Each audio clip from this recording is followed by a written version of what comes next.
السلام عليكم ورحمة الله وبركاته. بسم الله الرحمن الرحيم. الحمد لله الذي بنعمته وعزته وجلاله تتم الصالحات وتنزل البركات. الحمد لله الذي هدانا لهذا وما كنا لنهتدي لولا أن هدانا الله، حمدا كثيرا طيبا مباركا فيه. الحمد لله عدد خلقه ورضا نفسه وزنة عرشه ومداد كلماته. اللهم صل وسلم وبارك على حبيبنا وشفيعنا ومولانا وقرة عيوننا وطبيبنا محمد النبي الأمي، وعلى آله وأصحابه وأزواجه وذريته كلما ذكره الذاكرون وكلما غفل عن ذكره الغافلون. اللهم وفقني لبيان ما يحتاج الحاضرون إليه وما يصلح أحوالهم. إلهي أنت مقصودنا ورضاك مطلوبنا، فأعطنا كلنا محبتك ومعرفتك. لا أسألكم عليه أجرا، إن أجري إلا على رب العالمين. الله تبارك وتعالى همma أنذن طاعات عبادت لنذي صالح عمل لنذي الله için oturuşuqlanı dost elinden tutmanı lütfu keremi bilen kabul edip de hemmenize iyiliğin içeriğiniz, dost yarınız, kavmi hişiniz, enatağınız, oğul gıydınız, dünya ve ahir saadet gönülmek yüzü aklık versin inşallah. Pek Allah Teala köklediğinden bu gecede Resulullah Muhammed Mustafa sallallahu aleyhi ve selleme peygamberlik derecesi verileceği inşallah.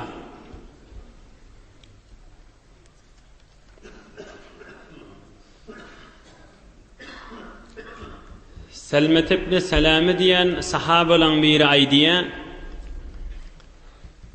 bir sahaba Medine-i Münevvereli Peygamberimize peygamberlik verilmeginin evyallarına bizim yanımızda yani Medine'de bir Yahudi alim adam vardı. Burun çıktı. Biz de ovan adamsı üç otuydik, bizim üstümüze geldi diye. Ohum men şu oturuşun içinde takriben yaşı kiçisizdim divay diye. Ohum bir Yahudi alim kıyamattan ağzadı diye. Ohum bir de diye biz Arap milleti müşrik bu zamanımızda kıyamada imanımız yoktu diye. Ohum bir yaşlılarımızın biri aytti, ey Yahudi alim, sen kıyamet bağdığına delilin näme deyip ayttılar. Onu olaytti, Nebiyyun yub'athu min nahwi hâzihil bilad ve eşâre biyedihi nahve Mekke. Ohum yankı Yahudi alim aydıptır, kıyametın bağdığına men delilim, İnheştalardan basımlıkta bir peygamber çıkacak deyip elini Mekke-i Mükerreme tarafı el uzatıptır. Yani geçenki her haftede geçiyor bu ürünlerden Yahudilerin, Mesihilerin alimleri bütün Tevrat'ta, İncil'le Resulullah canın kamil sıfatları bolansan haçan çıkacağına çeli, hayfi zaman çıkacağına çeli, hemme taraftan kamil yazılacak olansan hatta elini ağda şu taraflardan çıkacak deyip Mekke-i Mükerreme tarafı el uzatıptı. Ohum yankı adamla ayttı diye o peygamber çıkacak olsa biz görürüz mü onu deydiler. Onu ol Yahudi alim men kişici oğlan mı olansam men yüzüm bakıp ayttı diye şu oğlana görür şunu neydi diye. Emme peygamberimize basın peygamberlik berilli ve Medine-i Münevvere'ye haberi geldi. Biz Müslüman molluk diye yankı cavan oğlan ay diye. Emme yank Yahudi de diridi, ölmepti. Ona bir haber gelende bakillikten, görüpçülükten, hesadetlik edip, içgaralık edip iman getirmedi diye. Odul aydıp berenin ödedi diye. Batın adamlar peygamber çıkacak deyip. Şon kefi bilen bir Müslüman molluk diye. Emme bakilçilik, görüpçülük, içgaralık bilen bidadiydi diye. Ohun biz ayttık diye. Fekulna veylike ya fulan. Eleste billezî kulte lena fihi ma kulte. Kâle bela ve leyse bih. Biz ayttık diye. Ey Yahudi alim, özün aydırdın ştalardan Mekke-i Mükerreme taraftan peygamber çıkacak deyip. Biz Müslüman molluk, biz iman getirdik. Senki näme diyemizi? Yo peygamber çıkacak, yönü bidadi vaytdı diye bakillikten. İkilenci bir muhim bir arada, yani peygamberlik gurrunun önce önkü peygamberla ve önkü ulemalın boşluk beriyerliklerinden. Hazreti Selman Farsi radıyallahu anh diye men hak dinin idinde kân eddim diye. Ahir bir yaşlı katı alim bir Mesihi alime sataştım olaydı diye. Ey Selman, innehu kad adalla zamanu nebiyyin yub'as yahrucu bi ardil arab bidini İbrahim ala nebina ve aleyhissalatu vesselam. Ey Selman niptir. Hak dinin idinde götüren bolsan Arapların arasından basımlıkta bir peygamber çıkacak. Ödü de sonra bir hurmalık yer dağların arasında Medine-i Münevvere'de. Şu takbarıp hicret edecektir şu peygamberda. Beyne ketfeyhi hatemun nübüvve. İki gerşinin arasında ahir zaman peygamberinin mührü de vardır arkasında. Fe in istata'te en telhaka bitilkel bilad fefal. Ey Selman, başarsan şu ovalara, şu şehirlere vuruyup ödün yetir. Basımrak peygamber, şu peygambere ödün sataşacak bolluyup Selman Farsi de şey diye etti. Ama üçüncü delili, üçüncü vurduğunda aydıp oham eslimetleve var eyleyin. Biz ehli sünnet vel cemaat akidasına peygamberimizin zamanından taş zamanı çeli Hudaya peygamberin hurmatını deyip dua edilmek akidamızda bağlattım.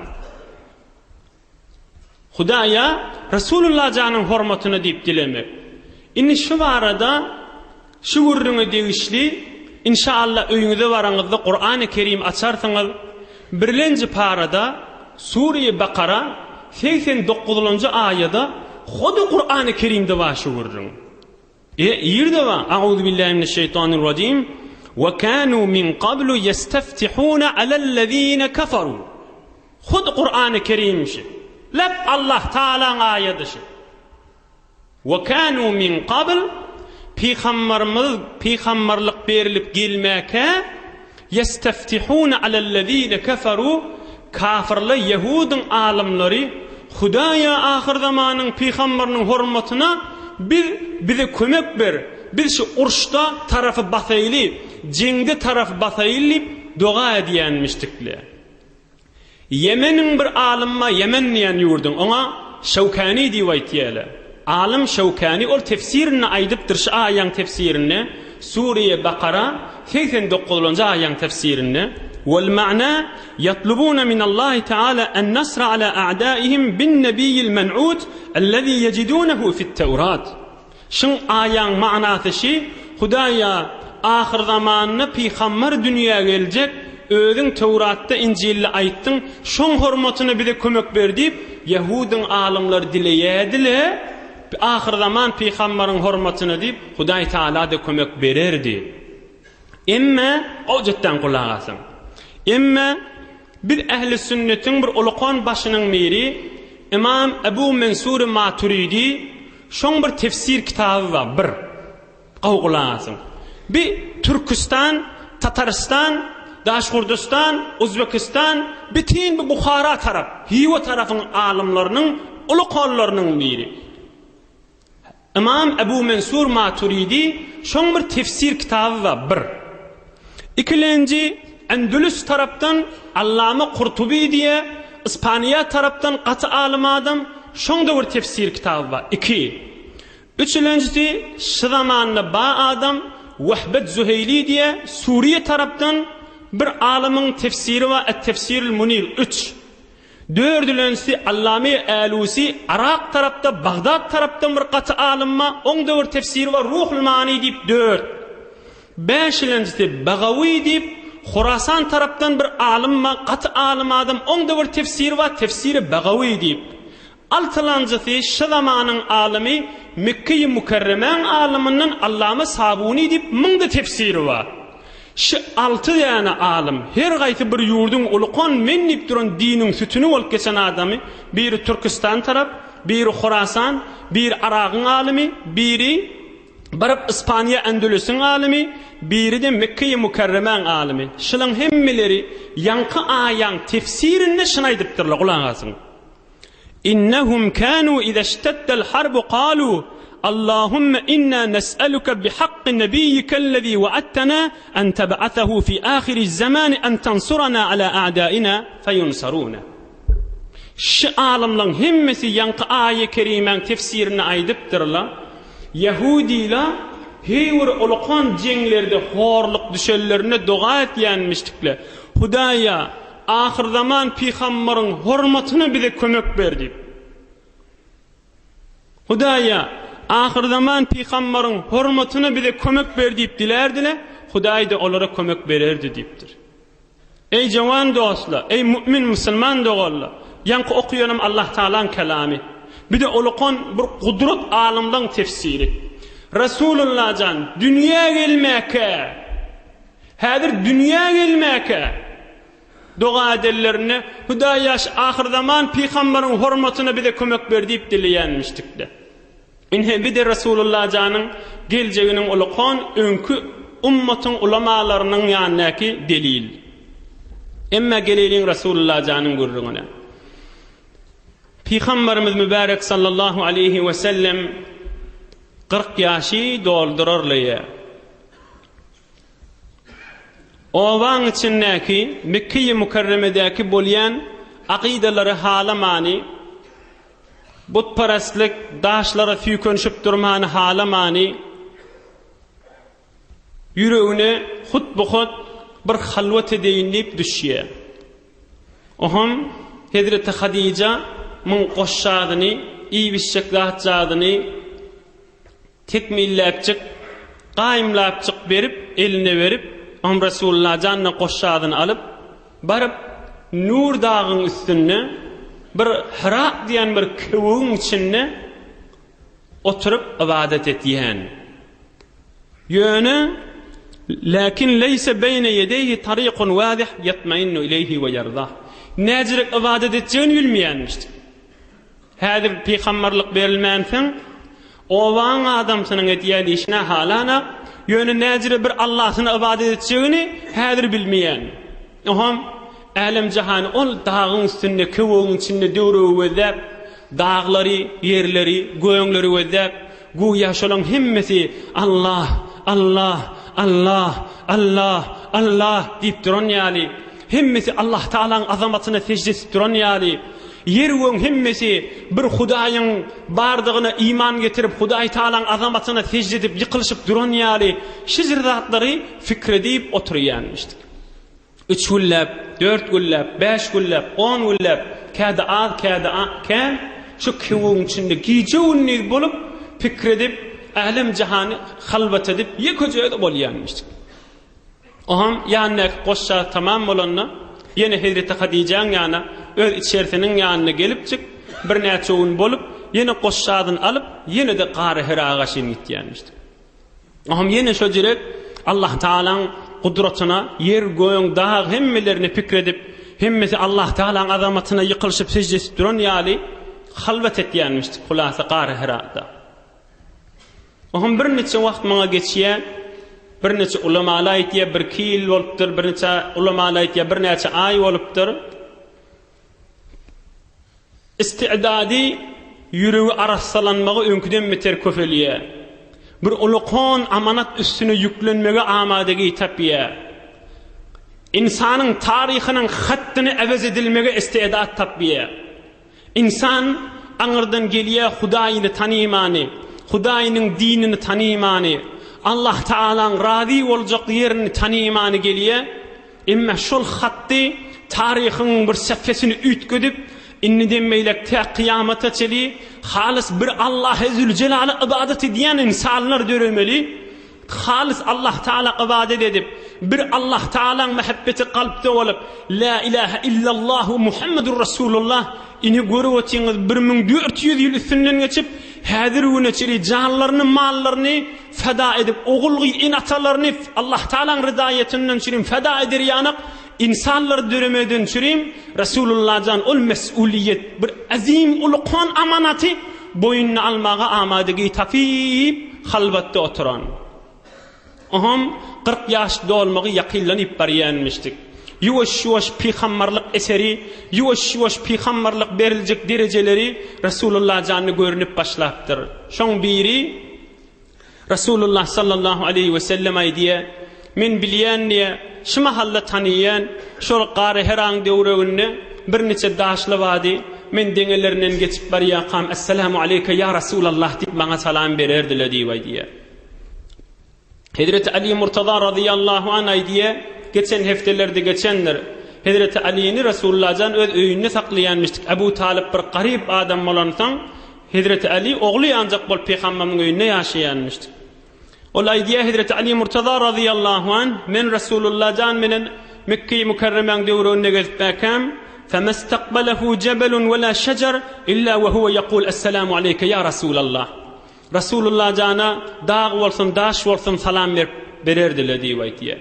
Ine peygamberlik zamanı goýlak gelýärka Resulullah cana amadigi bolsun birime Cibril feriştany evvelin bar görenne parqylap ýarylyp götürülen durmar ýani Allah Taala bir neçe amadigileri berip dağla daşla salam berip başlapdyr. Nuhum peygamberlik berilmegi bitin 6 ay galanna Rabiul Awwal aýynyň içinde 12-sine düşenmeğin evvelin bar hak diş verip başlaya. Peygamberimizdin evvelin peygamberliği diş bilen başlaya. Ruhaniyet, nuraniyet tamam diş bilen başla. Yani her zada akşam görse erti halis şoň ödünü görýär. Meselen dişini görýär, daşla salam berýär Resulullah jany. Erti o ýolukda görýär, daşla salam berdi. Ya meselen peygamberlik beriljek günlerinde dişinde Cibril feriştany görýär. Erti meselen huzuruna Cibril ferişte gelecek. Şol gören dişlerinin birini aýdaýly, ulamalar Sahih-us Siret diýen kitapda gören dişlerinin birinin misaly şi diýip getiripdir, men hyzmatyňyza ýetirin. Peygamberimiz sallallahu aleyhi ve sellem peygamberlik beriljek bolup gelýär qaýny dişde görýän zatlary huş bilen deňelýän. Bir gün Peygamberimiz sallallahu aleyhi ve sellem ýatyqa dişinde 2 ferişte gelipdir. Biri baş ucuna, biri ayak ucuna gelip qontdur. Aham ayak ucundaki baş ucundaki aydıptır. Bir yatan peygambera idrib mesele hada ve mesele ummeti. Qawqlasın jawan dostlar, yaştaş dostlar, hacı dädeler, yaşul yaş kişiler, müminler, musulmanlar, Resulullah canın görürüm. Feriştelerin biri aydıptır. Bir peygambere we men ummatyna bir mesele aýdyn diýip. Oham ol ferişte aýdypdyr. Men meseli we men ummatynyň inniki geljek adamlaryň meseli bir ulqan bir kerwen ýany bir musafir kerwen bir daş ýoly ötýärler. Oham ýolda çöl çömmek ýerde bir sahrada bir musafirlaryň qoşunnaky zatlar tamam bolýar, çaý, suwy, çöregi. Oham aňlyp we biz şady ölüp galajak diýip bir tamasyny üzüp oturýarlar. Şonu aňyrdan bir adam ýalfyllap gelýär. Ay jemaat, men şady bir ýer tanýan, ýol tanýan, şu ewde bir ulqan bir bağ, bustan, miwa, çeşme bir awadan yer bar. Men izime düşsöňde şu taksida elteyin diýip aýdýa. Oham adamlar ýöreýin onno diýip hemmeti izine düşüp gitdiýär. Oham şol gaw ýerik meni eltýär. Indi şol meselen Resulullah janyň misaly da. Oham barýaly, iý biçýäli, ýüzüňiň renkleri durlanýar, awdarlanýar. Oham bil adam aýdýar: "Ey jemaat, şol ahir demiňizde, gutoran wagtyňyzda inni bükülli tamamınız üzen wagtyňyzda men gitdim dämi size ştak getirdim. Ola da aýtjak Hawwa. Oham ol adam aýtýa, eger ýene men ýygyme düşseňiz, eger ýene men ýygyme düşseňiz, mundan öwrekde bir awadan yer we bidagy hiç bolup galýa. Mundan awadarrak bagy bustany diýip, miwesi diýip, çeşmesi diýip, hemme zatmyndan awadarrak gitseňiz ýöreýin diýip aýdýa. فقالت طائفة صدق والله لنتبعنه وقالت طائفة قد رضينا بهذا نقيم عليه كذا في صحيح السيرة. Şonda bir tohar aýtýa, "Ýok, bolar bize ştaý, ay ajyp ýerde ştaý" diýip ýygyna düşmeýärler. Bir tofarda, "Ey dogry aýtýa, wallahi şu dogry aýtýa." Şon biz ahir demize ştak getirdi. Hükmen mundan bir beter gowy ýerlere akitjek bolmaly, musulmanna ummati da ummati Muhammedi sallallahu aleyhi ve sellem de ýygyna düşkitjek diýipdir. Bir de misaly bolar Rasulullah janyň kafir musulman Rasulullah janyň haýyrlanyp ötýär. Men mung sünne wagtym uýmamay. Miswak Rasulullah janyň galan, oglan sünnetlemek Rasulullah janyň galan, gusul Rasulullah janyň galan, istinja Rasulullah janyň galan. Aňryjy behdaşdyň gurruna barsa 120 milyon adal bar. Barsa aňry, ýeriň ýüzünde. Emma Rasulullah janyň haýsy bir ýerinden tut arasalyk barada tuly taryhy beşerde kafir musulman mundan haýyrlanyp ötýär. Ýöne musulman imanladım Rasulullah can aýtýar, cennet diýip bir zat bar beýle. Ýygyna düşseňiz beýleka bararsyňyz. Musulman oňa ýetjek bolup ýygyna düşüpbe, kafirde ýok bolar bize ştaý diýip şeýtip galyp durşugda. Hulasa inhe Rasulullah can Gary Herada Nur dagyna 40 ýaşy bitin dolýar. Daşly zatla salam beren wagtlaryna gow gen diýişleri görüp akşam görýän diýişleri erti açyk görün zamanyna bir gün otiqa ýanky diýişinden diýiş görüp başlandan 6 aý geçýär. Ramazan aýyň 21 gecesi.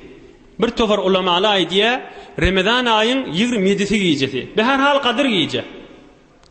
Kulak asaň. Behar hal Kadir gece Ramazan aýyň 21-i 27-si haýsy bir bolsa-da düşenme gün gece Rasulullah can ýeköjedi hara kewonyň içinde nur dagyna hara kewonyň içinde Jibril ferişte açyk giýip gaýtýar kewoga gaşy. Aha Rasulullah sallallahu aleyhi ve sellem birdenni görýär, hakykat iki gözü bilen görýär, ewünde Jibril ferişte bar. Aha Jibril ferişte awwelin Rasulullah sallallahu aleyhi ve selleme Pak Allah Taala'nın kelamını eşittirmeli olup ikra diye. Ey Muhammed Mustafa sallallahu aleyhi ve sellem okuy dedi. Aham Rasulullah sallallahu aleyhi ve sellem aydiye ma ana biqari. Men nämen okuyin? Men asan qari da diye. Aham Jibril ferişte ewrak düşüp Rasulullah sallallahu aleyhi ve sellem mübarek kucağına alıp yaxşı qısıp Rasulullah sallallahu aleyhi ve sellem aydiye meni bihatti qıssi ha ölüm diýerler şulo men ölüm öwdidim diye. Aham meni göwerdi. Iqra. Ey Muhammed Mustafa sallallahu aleyhi ve sellem okuy diýipdir. Aham Rasulullah sallallahu aleyhi ve sellem men aýtdym diye ma ana biqarin. Men okuýup bilemak, men qarida nämen okuýaýyn. Aham ikilenji edip Jibril ferişte meni ýene kucağına aldy we men gatanrak qysdy. Hatta men özüm ölüm mi qadidim, ölüm diýerler şulo diýdim, ýene men göwerdi. Aham aýtdy, iqra. Ey Muhammed Mustafa okuy dedi. Aham men aýtdym ma ana biqarin men qarida nämen okuýaýyn diýip aýtdym. Aham üçlenji edip men ýene yaxşı qysdy we göweraqana aýtdy.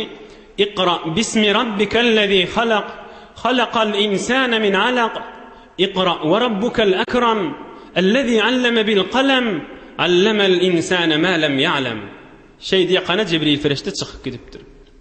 Manasyny öýde.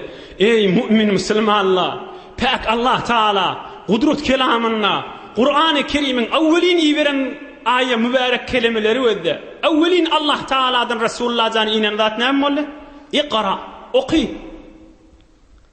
Okuy. Almyň, bilimiň, sawadyň aňyrda bir hormat goýdygy. Sen oglun Abdullah boljakdyr. Denanan Hadice, soňram Ayşe falan boljakdyr. Adyň Muhammed, men falan. Bir zatlar aýtmandyr. Aktyň Hasanjan boljakdyr, Husaynjan boljakdyr. Ýok, aňyrdy bir insana, aňyrdy bir beşeriýetde bir muhim metlepli. Aňyrdy bir insany bir saadete ýetirýän zatda. Hudaý Taala insany bir lütf etip beren zat. O da näme? Alym meselesi, bilim meselesi. İnsanyň aňyrdy bir hususiýaty, insan bir ulukon hususiýatynyň biri ilmi bilimi sawadi. Allah Taala awlin iberen şu Iqra. Niýe okuýdal? Bismi rabbikellezî halaq. Yaradan Hudaýyň ady bilen okuy. Hudaýyň ady hemişe sen vüjudunda bolup durmaly. Ondan çyrym Resulullah sallallahu aleyhi ve sellem daimen yatması turması, tamam harekati, otursa Allah Taala'nın ady hemişe bamışdyk. Hatta Resulullah sallallahu aleyhi ve sellem aydiye yatıp qalamda da men qalbim yatmardy. Qalbim Allah Taala'ny zikredip oturardy diýip aydiye. Iqra bismi rabbikellezî halaq. Yaradan Allah Taala'nın ady bilen okuy. Halaqal insana min alaq. İnsanı Hudaý yaratdy. Rahim oğlun yatağı yavışıp duran dongandan yarattı deyip. Rahimin içine yavışıp duran dongan ilmi cinin şanasıydı aydiye. Rahimin içine oğlun yatağın içine dongan edil zalu yalı yavışıp du diye. Rahmet şasbide olup du, yavışıp du diye aydiye. Allah Teala kudret kelamını evvelki ayyalarına aydiye. İnsanın rahimine Zenanan rahimini oğlun yatağına yavışıp durun dongandan men yarattım insanı diye. İnsan bitir zayıfmıştık. İnsan hemmemet bitir zayıf. Hudaý bizi yaradıptır. Hudaý Taala bizi göz kulak beripdir. Hudaý Taala bizi bir roştubimiz beripdir. Anrin bitir insan sen zayıftirsin. İyidin ama. Iqra ve rabbukel akram. Okuysun bitir mihriban Hudaýyň badyr. Ellezî alleme bil qalam. Ey insan, Hudaý sana qalam menen öwretdi. Önkilen ilmi innikilere qalar yanık ilim verdi, sawat verdi. Allemel insana ma lem ya'lem. Hudaý insana öwretdi. İnsan yoksa öýde jahil. Hudaý insana öwretdi. Yoksa insan öýünden zat bilenak.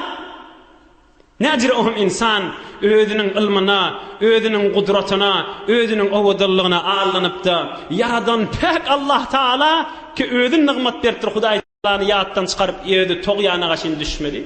Bir her hal mun gurrüňiniň içine girmäli inşallah pek Allah bir wagt tefsirimizde kökler şonu gurrüňine eder. Hulasa Cibril ferişte Iqra bismi rabbikellezî halaq halaqal insana min alaq Iqra ve rabbukel akram ellezî alleme bil qalam qalam yazmak qalam allemel insana ma lem ya'lem dip çıkıp gitti.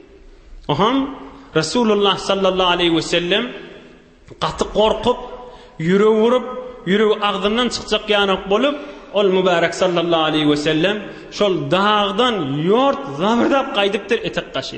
Yort giyeceğin içine yort gelip Hazreti Hatice'ni gıygırıp ya Hatice zemmiluni ey Hatice patu olsun malafı olsun meni bir daha da dola vur deyiptir. Peygamberimiz sallallahu aleyhi ve sellem titrep duranmıştır. Oham Hazreti Hatice bir patu dolap oham şotadı bireme Resulullah'dan qiyşarıptır. Oham korki bireme ayırılıp Resulullah'dan bir istirahat edip yatıptır şotadı. Oham bir öğüdüne gelip bireme havası açılıp oham Hazreti Hatice aydıptır. Laqad khashitu ala nafsi ey Hatice deyiptir. Şizratlı oldu aslan özüme korktum deyiptir.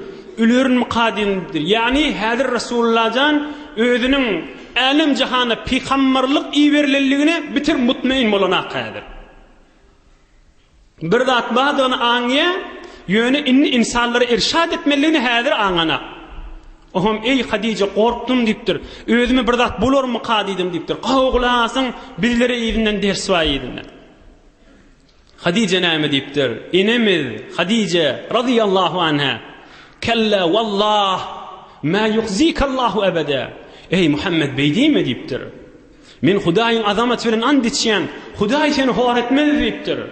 Sen garip qasar gözleýän, sen oğlan uşaňa mehabbet etýän, dogan garnaşyňa mehabbet etýän, gelýän mihmanlara hytmat etýän, hemme garip qasarlary gollaýan, bir nefere bir pişamet düşse, bir kynçylyklar düşse, oňa baryp kömekçi bolýan, Hudaý seni hor etmez, hiç zat däldir, korkma, belki derejedir taňa bir zat badyr diýipdir. Allah Teala razı olsun Hadice'den. Allah Teala Hazreti Hadice'nin derecesini önküden nefter bölend etsin inşallah. Gör bir iman, bir akıllı, inni yoş imanın içine girmeli. Bir zinanan ediyen erinden çirim hıtmatını. Resulullah'dan titrep aldırap nemetçeğin bilmeni oka. Hadice'nin ona ol. Yok aram ol. Hiç zat yoktur. İnşallah Huday seni hor etmez. Ey Muhammed sen ümitme. Huday sen arkandır deyip ona aram eş berişini var. Aham yine de bana razı olmayan Hadice. Ey Muhammed deyiptir adam sana da yür deyiptir. Ağamın oğlunun yanına var eğiliktir. Kim? Varakat ibn Nevfel. Katı bir alim adammıştı. Katı bir bilimli. Radiyallahu anh. Ya şöyle iki gözle körmüştü. Aham Resulullah canın elinden tutuyup bile bariyele ağasının oğlunun yanına. Am Hazreti enemiz Hazreti Hadice radıyallahu anha aydiye. Ey Varaka doğan oğlundan eşt Muhammed sallallahu aleyhi ve sellem bir gurrunu var diye. Varaka aydiye ey doğanımın oğlu ne mi gördün ne mi işittin ne mi haber diye.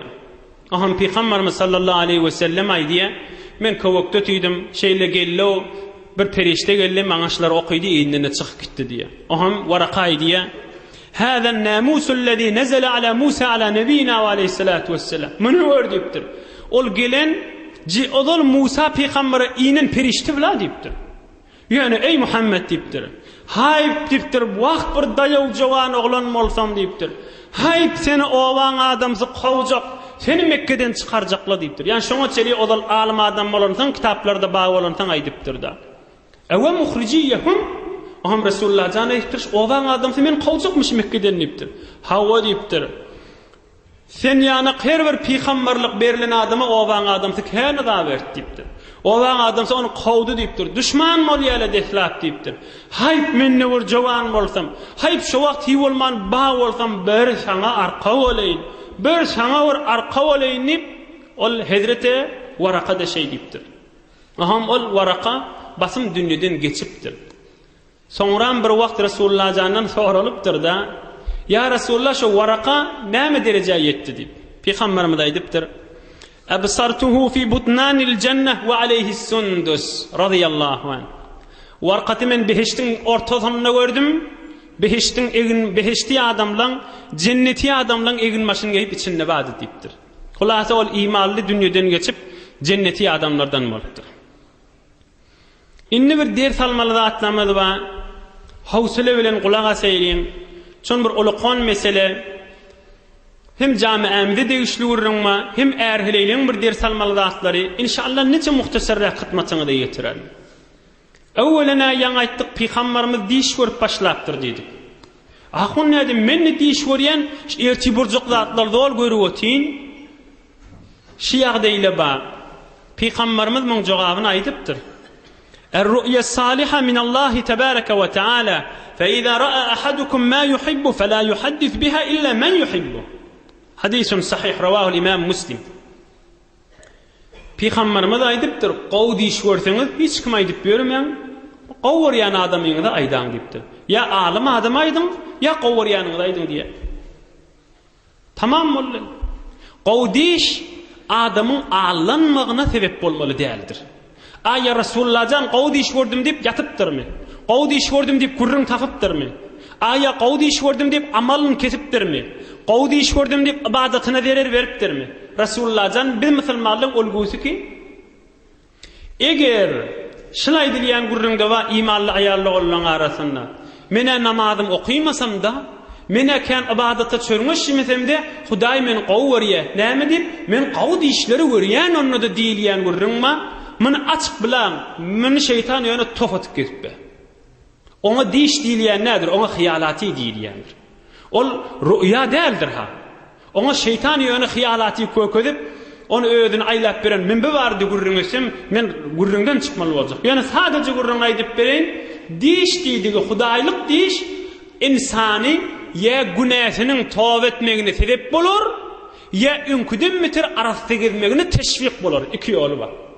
Ondan daşgary diş bolsa, diş däldir ol. Açyk bilim Mümin musulman dogolla, imanly ayal dogolla. Mundan başga, yo men namaz okuymasam da gaw diýişler görýänlite, ol adam şeytana top bolup berendir. Resulullah jandan der taleylim. Biz ol ulgumy da ahim. Diş görüp de hiç ibadatına derer vermedi. Bula teslah kılıp dersimiz. İkincisi, imanly jowan dostlar, özüme de aýdýan. İmanly jowan ayal dogolla. Şu mahal şuňky deslapky bir Resulullah janyň gynçylygyndan görüň etdik. Inni ewde görüňleri bar, inni keftelerde pek Allah köklete. Resulullah jan näme gynçylyklary görmändir. Birje şuňky gynçylygynyň öýdi. Ol haybatly Jibril ferişteni gözü bilen görüp, Jibril ferişte onu ýaxşy gysyp, ölüm diýeni göwe berip, nädär bir Resulullah jan gynçylyk çekipdir. Nämeden çüreyim? Bir insanla Allah'ımızı tanıyar yana, dinimizi tanıyar yana, Hudaýyň rızaýatyny tapyp dünya ahiretimiz abat bolar yana. Ondan soňra da korkup, titrep, ýörtüp barıp dağın üstünden gelip duruşy şuňa öňe boljak. Hazreti Aýşe radıyallahu anha näme diýe enemiz? Men Resulullah jany görerdim diye, ey jowan dostlar. Men Resulullah jany görerdim diye soňralarda da ılgyp duran fawqawada titreşip duran hawamyzda wahy gelerdi Resulullah jana. Resulullah janyň maňraýyndan der akardy diýdi şoň agyrlygyna. Titreşip fawqawada Resulullah jana wahy gelende sallallahu aleyhi ve sellem Qur'an ýene wahy ýene maňraýyndan der akardy diýe Resulullah jana. Beýle bir agyrdy diýe. Hulasa Resulullah janyň faqat şu kynçylygyny öýdi boljak. Bizden çürem şu kynçylyklar çekipdir. Biz azajyk Hudaý Taala yaradan pek Allah Zül Celal'ın rızaýatyny tapmadan çürem. Hudaý Taala ey imanly bennem, men razyçylygyny tapjak bolsaň, şol haram gözlemelerde gözleme diýip duka. Faqat şuň ewne geçmejek bolsak, beter bir awreçilik bolmazmy? Jan nosla. Fakat şizal kıyınçılığı geçirmeyecek bolsak. Resulullah jan bizim gözümüzün nuru, başımızın tacı, malımız, mülkümüz, enatamız, oğul gıydımız hedası olsun Resulullah janın. On kıyınçılık çekellerini ders almalı bu görüründen. Hazır hiçbir kıyınçılığa aydılana, Cibril ferişten kızık göver şu olacak. Bir yeköyde, bir kıvağın içinde, bir dağın kıvağının içinde, bir giyeceğin içinde. Bir anacık, bir filmler, mahvaran içindeki zatla, bir şucaz gözlemäge, şonu söndürmäge elimiz barmajak bolsa, şucaz şehvet nefsimizin öwüne geçmejek bolsak, gaty bir gerçekler şermendigi utançlyk bolar, imanly dogolla. Mümin, musulman, jowan, ayal dogolla. Kulağımız, gözümüz, dilimiz, el ayağımızdan çüreyim, haberdar bolayım. Men bu barada wagtymyz geçirmäýin ýöne dersimiz alyp geçeýdi.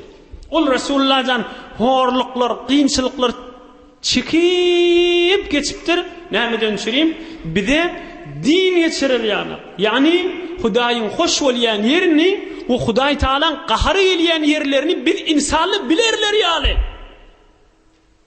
Bir insanly dünýä ahir hoşbaht bolarlar ýaly. Bolar ýaly. Resulullah jana mehabbetimiz bolsun, ol şu kynçylyklary çekipdir. Biz anajyk bir nefsimizde hay diýjek bolýan dünýä ahiretimiz abat bolar. Üçüncü ders almaly zadymy erkek erlen, zowçlan ders almaly zady. Dördüncü dersi zenanylan erleriniň beraberine ders almaly zady. Ey Resulullah janyň zendigisine ödüne müňler çygdak fedam bolsun.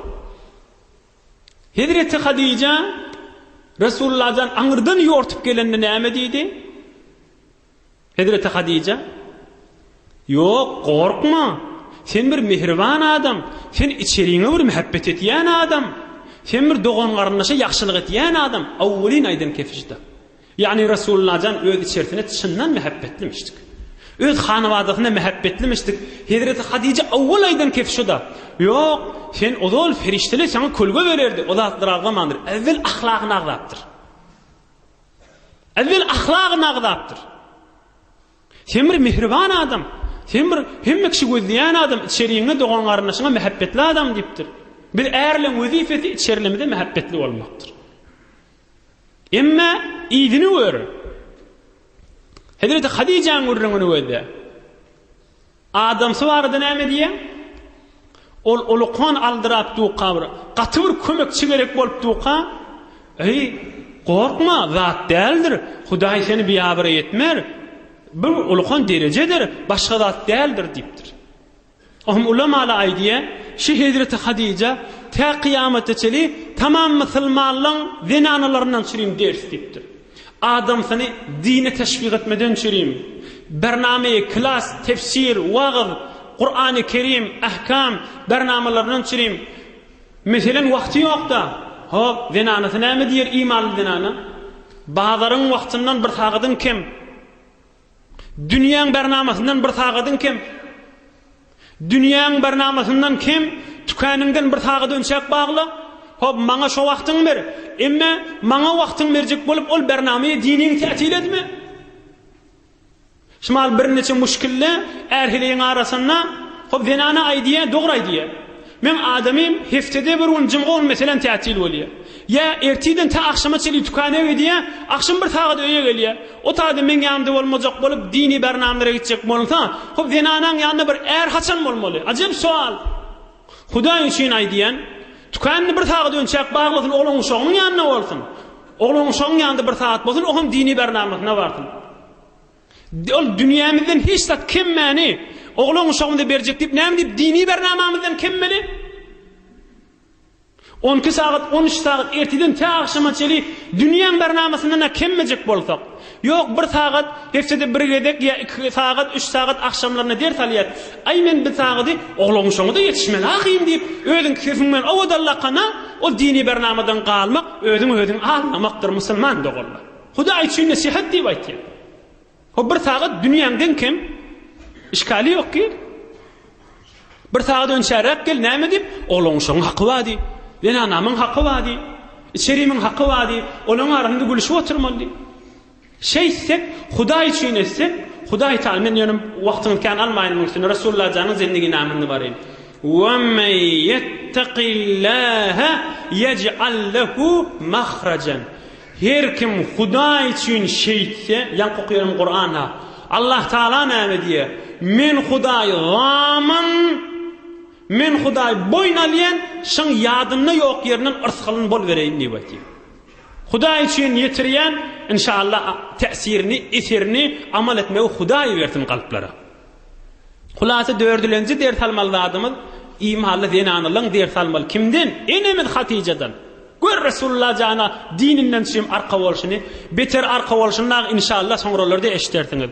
Bir diýene Hazreti Hadice şun Resulullah janyň gurrungy Hadiceň gurrungy bir jidaňyny aýtyp berin. Jibril ferişte gelipdir bir gün Resulullah janyň ýanyna. Arabiýany okuýmaýyn. Aýdypdyr: "Ya Resulullah, halha işte Hadice geler ýanyňa" diýipdir. Şonna faqra aleyha es-selama min rabbiha azza ve cel ve minni. Ey Resulullah diýipdir. Alan Hadice geler diýipdir. Hawasyny berde bolsun. Alan Hadice geler diýipdir. Jibril feriştaň diýýär: "Ey mümin musulman aýallygylar, Hadice peýgamber däl ha. Hadice peýgamber däl ha. Hadice peýgamber däl ha." Jibril ferişte Resulullah jany gelip aýdypdyr: "Ey Resulullah, işte Hadice geler" diýipdir. Hudaý aýdýar Hadice'ga men tarapdan salam aýt. We men Jibril tarapdan salam aýt Hadice'ga. We şonu buşla bi beytin fil cenneti min qasab la saqaba fihi ve la nasab. Şol Hadice enemiz Hadice'ni buşla cennetde bir öy lü'lü'den elmasdan qalmagally ýok, zähmetli ýok, bir arameşli bir öy beşte buşlaşan şu mahallanyp Jibril ferişte gelip aýtdyr. Hadisin sahih. Bir de Hazreti enemiz Hadice radıyallahu anha Allah Taala enemizin derejesini öňküden öter bilendirsin inşallah. Beýle Resulullah jany arka bolup geçipdir. Geleýin Resulullah janyň mübarek gurrungyna. Hulasa Resulullah janyň Iqra bismi rabbikellezî halak 5 ayet ýyny bu gurrun galdy. Resulullah jany patwa dolady Hazreti Hadice bir korkusy aýryldy. Indi bir neçe gün geçti, Resulullah janyň wujudundan korku aýrylypdyr. Yöne yine şu Cibril ferişteni göresi gelýän bolmaly. Hem korku ayrılıp yöne hem göresi gelýän bolmaly. Hem korkuya hem göresi gelýär. Aham Resulullah sallallahu aleyhi ve sellem aýtdy, birun ýörip barýadım, ýokardan bir ses eşitdim diye. Görsem göýüňde şol hara da garyň içinde, hara köwüň içinde ferişte görsem asmandan bärik gelýär. Yine korkup ýortup gelip zemmiluni ey Hatice men patwa dolu. Hatice men patwa dolu dip ene men Hatice de on patwa dola. Resulullah sallallahu aleyhi ve sellem patwa dolanypdyr. Aham Cibril ferişte inni gelipdir. Inni näme etmeli? İkilinci injek aya. Cibril ferişte gelip aýdypdyr. Bismillahirrahmanirrahim. Ya eyyuhel muddessir kum feenzir ve rabbeke fekebbir ve thiyabeke fatahhir ve rujze fehjur ve la temnun testeksir ve li rabbike fasbir. Mana ayda kana yene gitipdir. Manasy näme? Ya eyyuhel muddessir. Ey patwa malafat dolanyp ýatan Resulullah. Ne kadar mihribanlyk bilen aýdypdyr. Ey patwa dolanyp malafat dolanyp ýatan Resulullah. Kum yatmaly wagt geçdindi. Indi turunni. Indi sen alam jahan ferwedişipdi. Bütün mahlukat ferwedişipdi. Alam jahan garaňkylykda ýaty. Feenzir insanlar kıyamattan gorkul. Hudaýyň qaharyndan gorkul. İnsanları huşyar et. İnsanların Hudaý ýadyna sal. İnsanları Hudaýyň tanıt. Kum yatma tur. Ey haybatly buyruk näme? Hudaý Taala ikilinji gedek Resulullah jana buyuran zatlaryny gözden inen zady. Ya eyyuhel muddessir. Hudaý gijewin için tekrar edip otursaklar. Gowgulagasyn. Ey patwa dolanyp ýatan Resulullah. Kum tur. Resulullah jan şu ayet inenden sonra 23 ýylyň içinde hiç wagtda bir lehzesini Allah Taala'dan gafil bolmany bir azim mesuliyet kum feenzir ayet inenne inni men Resulullah'ym billim dip ayagysyna ganyp 23 ýylyň içinde hiç bir lehzetini Hudaýdan gafil bolmany, hiç bir lehzetini hatta yatan wagtlaryna da rahat yatmany kamil insanlary tamam beşeriyeti Allah Taala'ny tanymaga we Allah Taala'ny ullamaga gaşyn çağırmaga başlaýar. Kum feenzir tur insanlary huşyar edip ve rabbeke fekebbir 3-nji ayet. Hudaýyňy ulula. Hudaýyňy ulula. Yani Hudaý bir form ulula gulagasyn. Hudaý bir form ulula ýeriň ýüzüne Hudaýdan başga zat özüni tekebbür saýmasyn. Bir padişah, bir han, bir kethuda, bir alim ve her kim ki bolsun özüne azamet bam qadimetin. Azamet bir Allah Zül Celal'le bolsun. Rabbeke fekebbir. Hudaýyň ulula. Soňralarda da inşallah gurrun geler. Hudaýyň ululap nama ýadyp barıp Husru Pervize, barıp Muqawqis Misr'in padişahyna, barıp dünýä boýunça ulukan eber gudrat imperatoriýa Roma, imperatoriýa Fars we ýeriň ýüzündäki adamlara Bismillahirrahmanirrahim min Muhammed Resulullah dip Resulullah janan ölünden nama ýadyp. Näme dönşirim? Azamet fat Allah Taala'ň qydip. Näme Hudaý buyurupdyr.